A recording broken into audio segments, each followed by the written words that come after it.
Assalamualaikum warahmatullahi wabarakatuh. Waalaikumsalam warahmatullahi wabarakatuh. Bertemu lagi sama kita guys. Ini Mas Davin. Saya perkenalkan, nama saya Maulana Dafa. Saya dari PS1B absen 13. Dan ini Perkenalkan, nama saya Davin Nauf Jogja Istiar dari kelas PS1B absen 4. Jadi di podcast yang tadi kita akan menjelaskan tentang fikih muamalah ya Mas Davin. Ya. Jadi sekarang kita akan menjelaskan kedudukan muamalah dalam Islam. Jadi pengertiannya dulu deh. Gimana Mas Davin? Jadi gini, ekonomi Islam adalah bagian integral dari sistem Islam yang sempurna. Apabila ekonomi konvensional dengan sebab situasi kelahirannya terpisah secara sempurna dari agama, maka keistimewaan terpenting ekonomi Islam adalah keterkaitannya secara sempurna dengan Islam itu sendiri, yaitu akidah dan syariah. Itu tanggapan dari Profesor Dr. Ahmad Muhammad Asal dan Profesor Dr. Fatih Ahmad Abdul Karim. Tuh, pinter banget ya dia ya profesornya itu ya.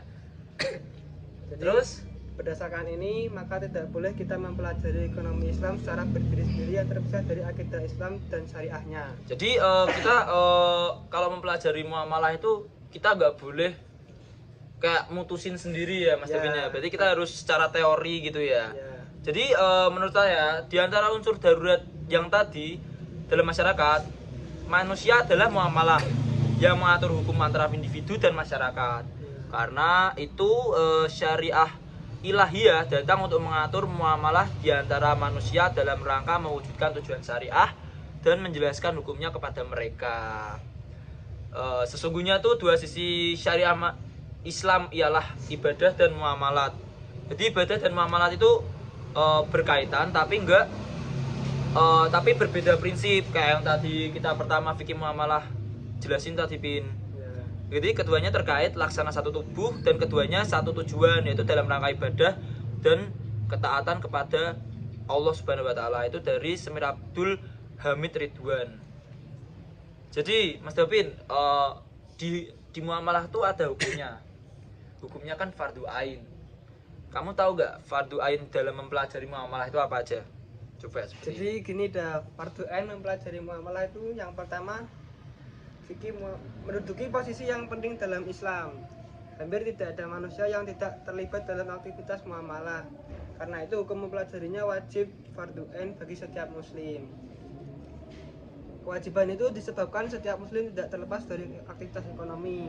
Bahkan sebagian besar waktu yang dihabiskan seorang manusia adalah untuk kegiatan muamalah, mencari nafkah untuk memenuhi kebutuhan diri keluarga bahkan negara. Aku mau tanya nih Dav, perbandingan alokasi waktu untuk ibadah dan muamalah apa ini? Waduh, ini panjang sih Mas Davin. Buat jelasinnya juga susah. Jadi gini deh, saya jelasin secara singkatnya ya. Kalau ibadah makda itu 5 kali 10 menit, 50 menit.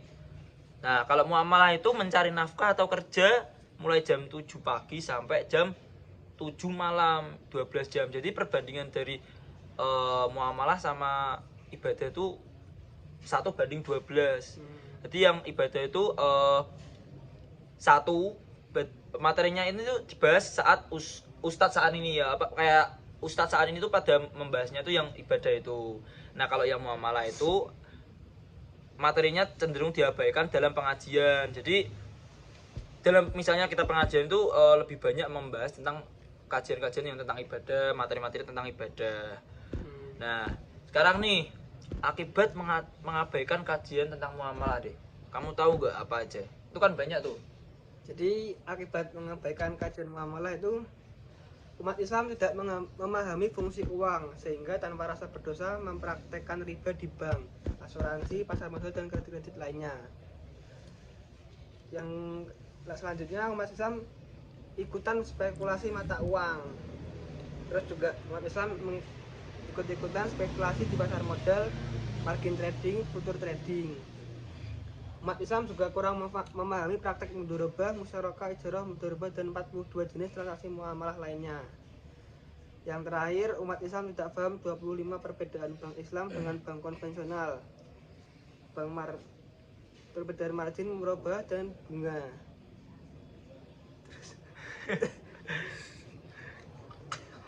Terus kan ya apa? Jadi itu Sorry. pada kajian muamalah tuh itu berkaitan sama akad-akad ya kayak mudhorobah, musyarakah, ijarah, murabahah. Ya pokoknya berkaitan sama itu. Tapi kamu tahu nggak, Pin? Jadi di itu apa dalam teori fikih muamalah tuh dalam kedudukan Islam ya itu tuh ada larangan-larangannya loh. Apa aja itu, Daf? Jadi larang-larangannya ya tidak boleh beraktivitas perbankan kecuali paham fikih muamalah. Terus tidak boleh beraktivitas asuransi kecuali paham fikih muamalah.